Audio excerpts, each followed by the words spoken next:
بسم اللہ الرحمن الرحیم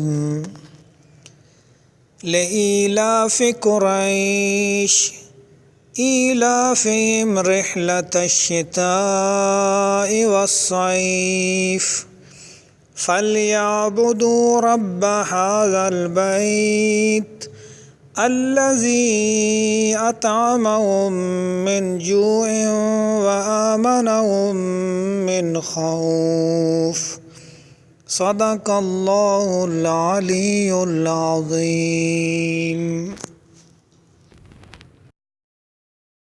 تم اللہ کے نام سے جو بڑا مہربان نہایت رحم والا ہے۔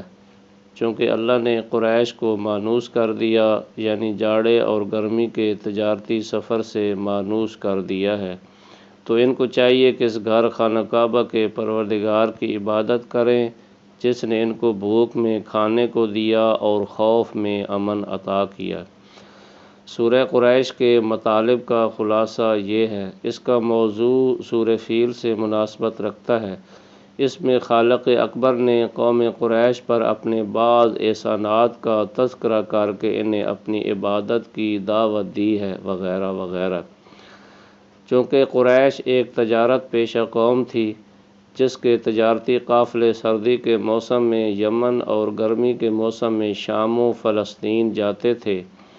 اس دور میں جب کہ تجارتی قافلے لوٹے جاتے تھے مگر قریش کے قافلے اس سے محفوظ رہتے تھے، کیونکہ خانہ کعبہ سے ان کے تعلق کی وجہ سے ان کا احترام کیا جاتا تھا۔